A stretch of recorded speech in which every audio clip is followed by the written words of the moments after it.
10년 만에 이렇게 인사드리게 되었습니다. 10년 동안 제가 총신에서 신학을 공부하고 또 사역을 감당하면서 이 날을 기다려왔습니다.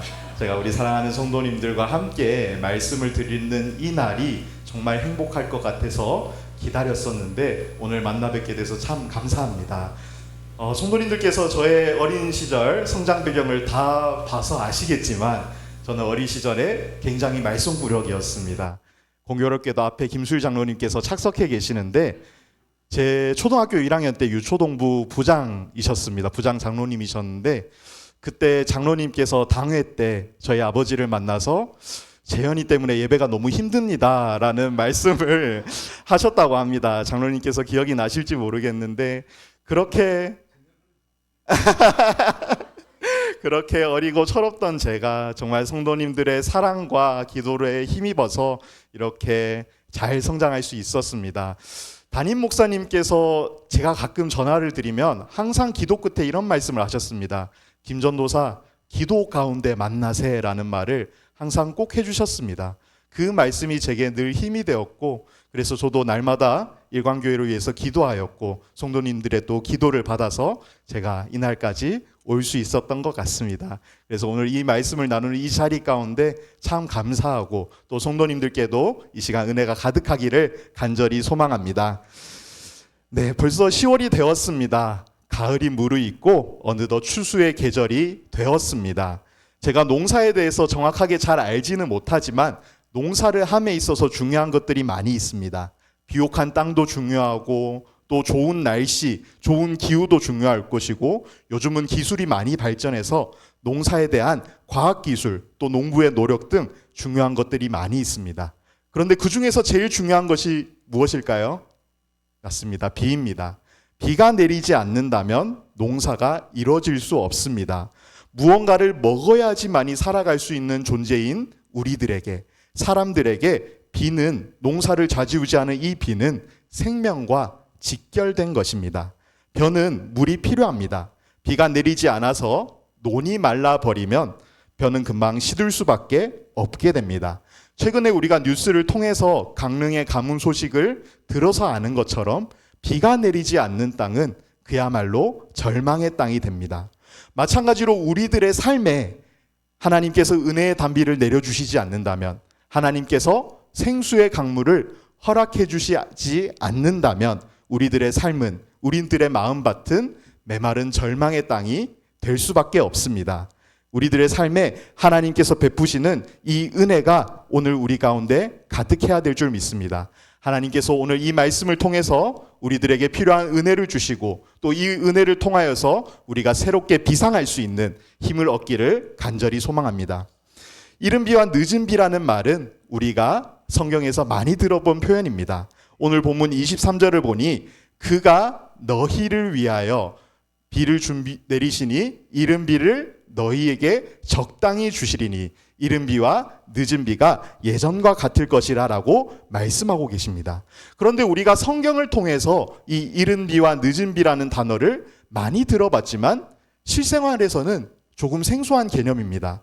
왜냐하면 이스라엘과 우리나라의 기후가 다르기 때문입니다. 우리나라는 가을에 추수를 하지만 이스라엘은 반대로 가을에 파종을 하고 씨앗을 뿌립니다. 그 파종된 씨앗이 잘 자라기 위해서는 10월, 11월에 내리는 이른 비가 필요한 것입니다. 이 이른 비는 땅을 부드럽게 하여서 씨앗이 싹을 틔우게 합니다. 그리고 이 이른 비가 없다면 파종 자체가 불가능하게 됩니다. 반면에 그렇다면 늦은 비는 어떤 비일까요? 늦은 비는 3, 4월에 내리는 추수를 앞둔 곡식이 살찌우게 되는 봄비를 의미합니다. 이 봄비가 없으면 추수할 곡식이 쭉정이가 되고 맙니다. 이른 비와 늦은 비의 시기와 양은 그 해의 농사를 좌지우지했습니다. 그렇기 때문에 농부들은 매일매일 간절하게 하나님을 의지하면서 해마다 이른 비와 늦은 비를 기다렸습니다. 이 비는 곧 생명의 시작과 완성을 주관하시는 하나님의 은혜를 상징합니다. 구약에서 비가 내리지 않는다는 것은 하나님의 징계를 의미했습니다. 신명기 28장과 24절을 보니 여호와께서 비 대신에 티끌과 모래를 내 땅에 내리시니 그것들이 하늘에서 내 위에 내려 마침내 뭐라고 나와 있죠? 너를 멸하리라라고 나와 있습니다.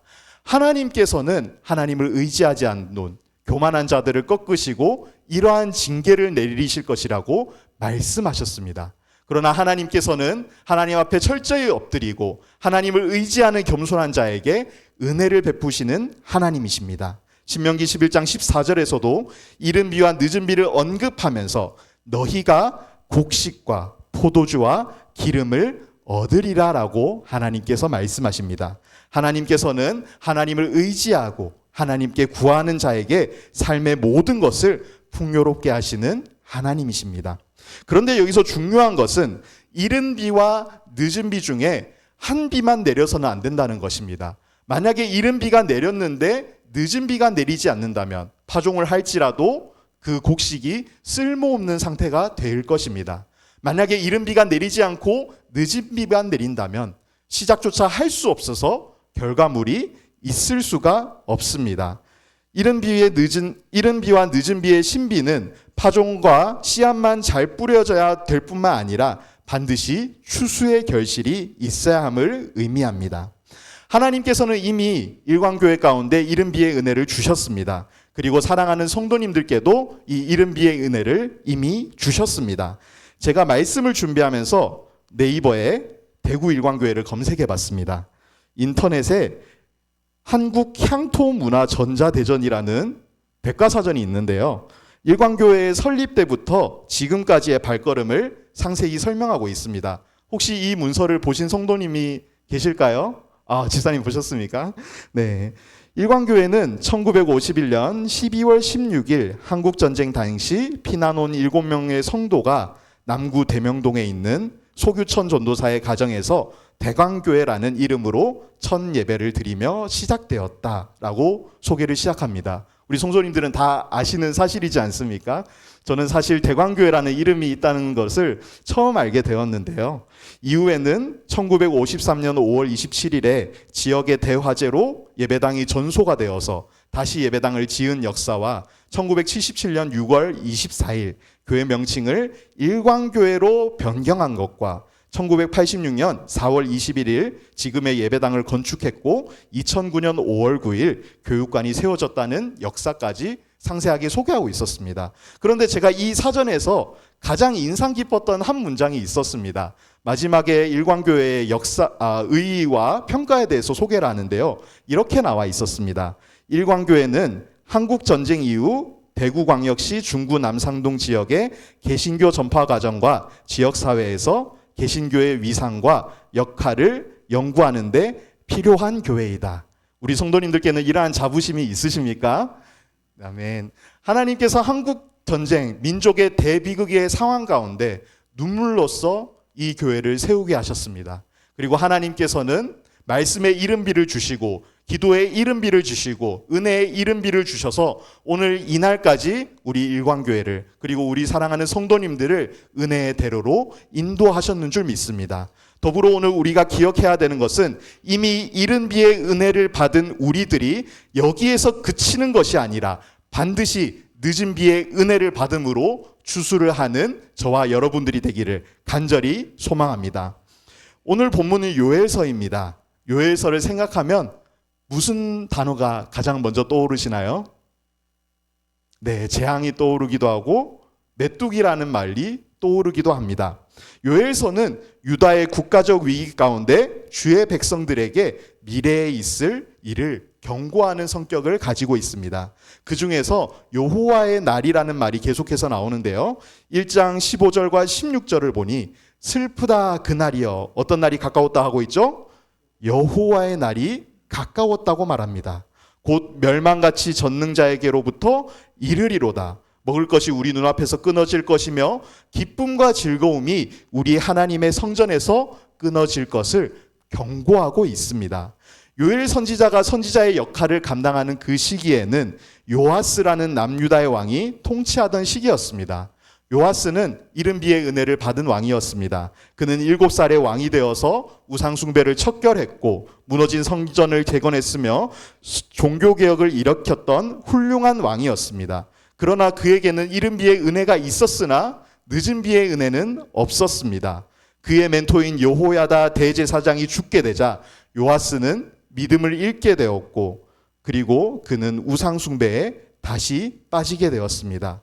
그는 하나님의 경고를 전하던 여호야다의 아들인 스가랴 선지자를 돌로 쳐 죽이기까지 했습니다. 요아스는 인생의 이른 비의 은혜가 있어서 파종도 하고 꽃도 피웠으나 늦은 비의 은혜를 받지 못해서 영적인 추수가 없었으며 인생에 수확이 없었습니다.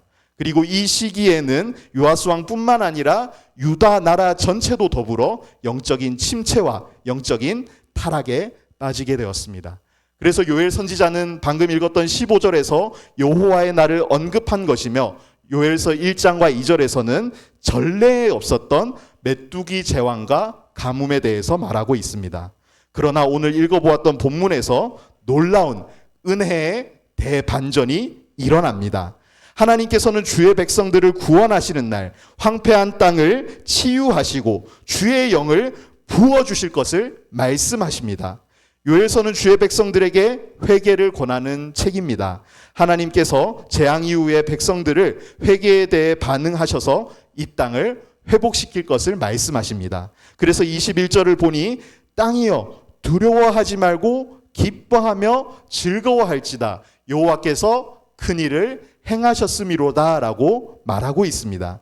그리고 22절을 보니 두려워하지 말지어다 싹이 나며 열매를 맺으며 다 힘을 내는도다. 그리고 23절을 보니 너희는 너의 하나님 여호와로 말미암아 무엇을 하라고 돼 있죠? 기뻐하며 즐거워할지어다 라고 말하고 있습니다. 그리고 하나님께서는 주의 백성들을 회복하는 것을 넘어서 이전보다 더욱더 번성할 것을 약속하십니다. 이른 비와 늦은 비의 은혜가 다시 예전 같을 것이며, 24절을 보니 마당에는 밀이 가득하고 독에는 새 포도주와 기름이 넘치리로다 라고 말씀하십니다. 이것이 바로 하나님의 긍휼이 가지는 풍성한 공급입니다. 당신의 백성들을 끝까지 책임지시겠다는 그 언약에 대해 신실하시고 성실하시고 자비로우신 하나님의 선물입니다. 그래서 26절을 우리 한번 같이 읽어볼까요? 시작. 너희는 먹되 풍족히 먹고 너희에게 놀라운 일을 행하신 너희 하나님 여호와의 이름을 찬송할 것이라. 내 백성이 영원히 수치를 당하지 아니하리로다. 아멘. 하나님께서 베푸시는 그 은혜는 우리가 단순히 먹고 단순히 마시는 육체적 풍족함을 넘어서 하나님을 찬양하고 하나님을 예배할 수 있는 가장 귀한 은혜를 의미하는 것입니다. 죄로 인해서 하나님을 경록해 한 우리들이 다시 하나님을 만나고 다시 하나님의 은혜를 맛보고 하나님을 찬양하고 예배하는 것은 하나님께서 우리를 전적으로 회복시켜 주셨음을 말합니다. 하나님께서는 왜 이렇게 이른 비와 늦은 비의 은혜를 회복시켜 주셨을까요? 27절을 보니 내가 이스라엘 가운데 있어 너희 하나님 여호와가 되고 다른 이가 없는 줄을 너희가 알 것이라 라고 하나님께서 말씀해 주십니다. 하나님께서는 이 사실을 오늘 우리에게 말씀해 주시고 싶으셨고 알려주고 싶으셨습니다. 여호와의 날이 궁극적인 목적이 죄인들을 심판하는 것에 그치는 것이 아니라 이스라엘을 회복하고 이스라엘을 다시 일으켜 세우시며 하나님께서 오늘 우리에게 회복을 주시기 위함에 그 목적이 있는 것입니다. 우리는 우리 안에 하나님이 계시다는 것을, 하나님께서 우리의 하나님이 되신다는 것을, 다른 신이 없다는 것을 전적으로 믿고 오늘 하나님을 의지해야 하는 줄 믿습니다. 하나님이 이스라엘 가운데 거하신다는 것은 그들이 하나님의 거룩한 나라가 되는 것을 의미합니다. 하나님께서 오늘 우리 안에 거하신다는 것은 우리 모두가 하나님의 거룩한 주의 백성이 된다는 것입니다. 이른 비의 은혜를 이미 받은 우리들은 내 인생의 추수와 수확을 제대로 감당할 수 있는 늦은 비의 은혜를 구해야 합니다. 오늘 우리들이 살아가는 이 시대는 싸움과 죄악과 또 갈등과 혐오가 끝없이 이어지는 시대입니다. 많은 사람들이 요즘 뉴스를 보기 싫다고 말합니다. 뉴스를 켜면 좋은 소식보다 누가 누군가를 공격을 했고 누가 누군가에게 비방을 했고 또 누가 누군가에게 복수를 했고 혐오와 갈등의 소식이 계속해서 이어지면서 많은 사람들이 뉴스를 보기 싫다고 말합니다. 저 역시도 성도님들보다 살아온 세월이 길지는 않지만 이렇게 민족이 서로 분열이 되어서 서로 미워하고 서로 싸워왔던 시기가 있나 하는 안타까운 마음이 있었습니다. 그러나 하나님께서 재앙이 내린 이스라엘 땅에 이른 비와 늦은 비의 은혜를 통하여 이 모든 문제를 해결하셨던 것처럼 오늘 우리 민족에게도 우리 나라에게도 한국 교회 가운데도 동일한 은혜를 베풀어 주실 줄 믿습니다. 하나님께서는 이 은혜를 만민에게 주셨습니다. 우리 본문 28절 29절을 한번 같이 읽어볼까요? 시작. 그 후에 내가 내 영을 만민에게 부어주리니 자녀들이 장래에 있을 말 것이며 너희 늙은이는 꿈을 꾸며 너희 젊은이는 이상을 볼 것이며. 아멘.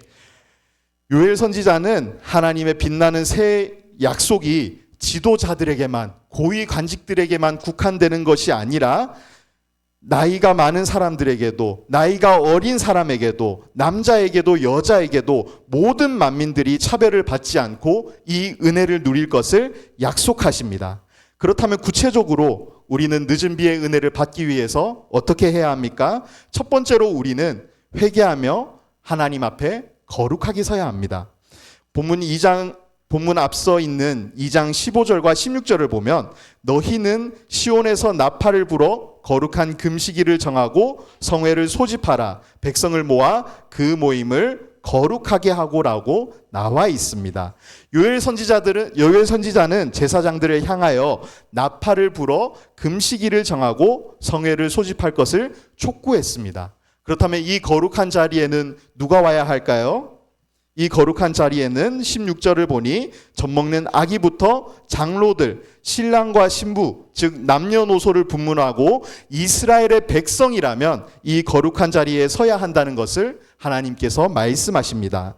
하나님께서는 임박한 여호와의 날 앞에 온 백성이 한 마음과 한 뜻으로 회개해야 함을 원하셨습니다. 우리 인생의 추수와 결실을 맺을 늦은 비가 내리기 위해서는 우리는 먼저 하나님 앞에 회개하고 하나님 앞에 거룩하게 서야 합니다. 죄는 우리의 인생을 비참하게 만듭니다. 그리고 죄를 가슴에 품고 사는 인생은 어리석은 인생입니다. 요아스가 그러한 삶을 살았기 때문에 그의 인생에 있어서 이른 비의 은혜는 있었으나 늦은 비의 은혜가 없었습니다. 우리도 요아스처럼 하나님을 떠나 죄 가운데 산다면 내 삶이 사람의 눈으로 풍요로워 보이고 좋아 보일지라도 우리의 영혼은 메마를 것이고 결국 열매가 없는 초라한 인생으로 끝나고 말 것입니다. 그러나 마음을 찢는 회개로 우리가 주님께 돌아설 때 하나님께서는 다시 은혜의 늦은 비를 내려주실 것입니다. 이 은혜를 통하여서 우리의 삶에 참된 결실을 맺는 저와 여러분들이 되기를 간절히 소망합니다.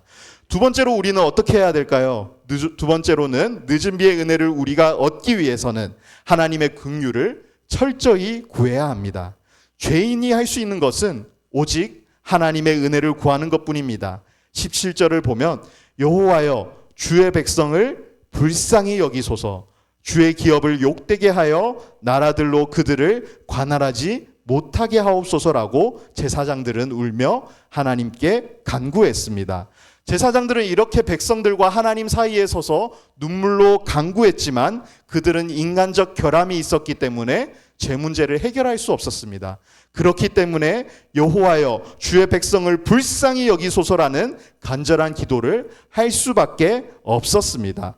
우리는 오직 하나님만 붙들고 하나님께 소망을 두어야 합니다. 우리를 향하신 하나님의 은혜는 세상 끝날까지 한결같이 우리에게 베풀어 주실 것이기 때문입니다.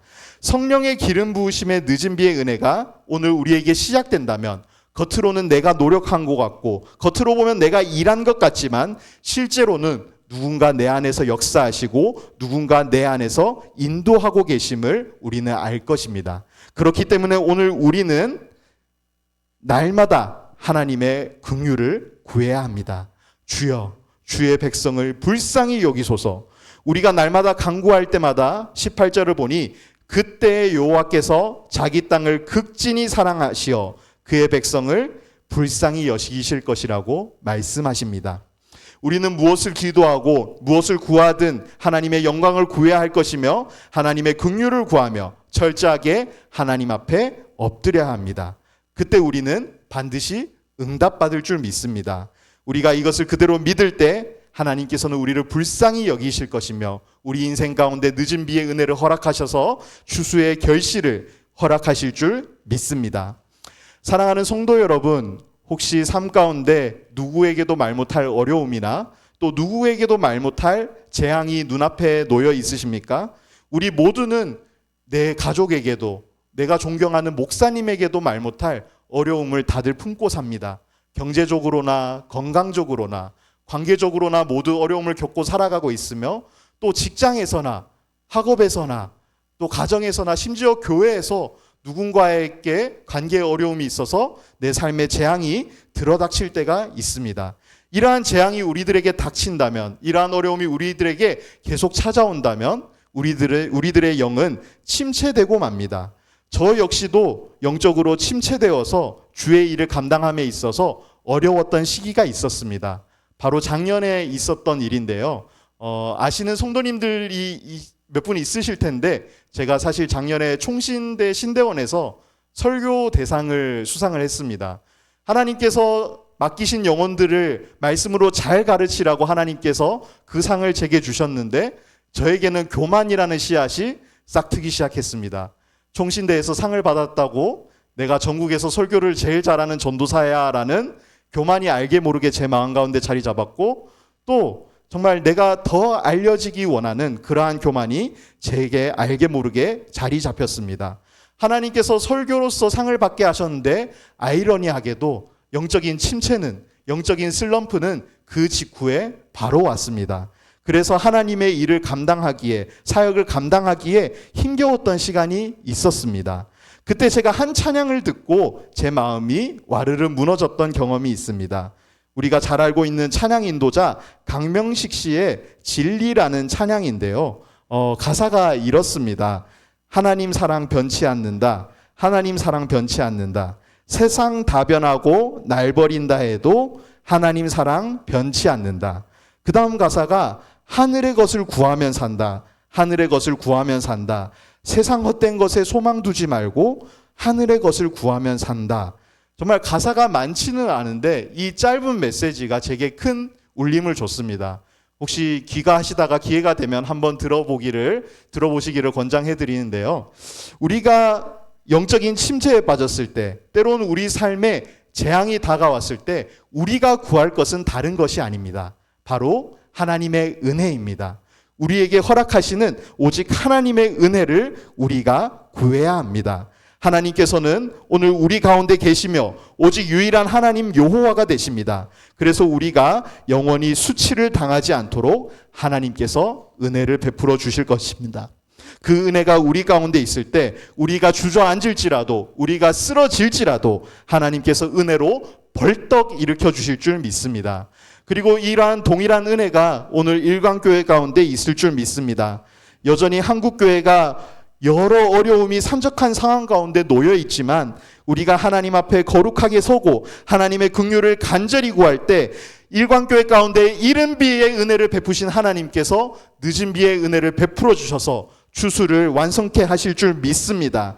특별히 10월 26일에 이 자리에 있을 이 천국 잔치 가운데 하나님께서 은혜의 단비를 베푸셔서 많은 길 잃은 양들이 목자의 품에 돌아올 것이며 많은 이들이 예수 그리스도를 만날 것이며 오늘 일광교회가 신선한 영으로 다시 일어설 줄 믿습니다.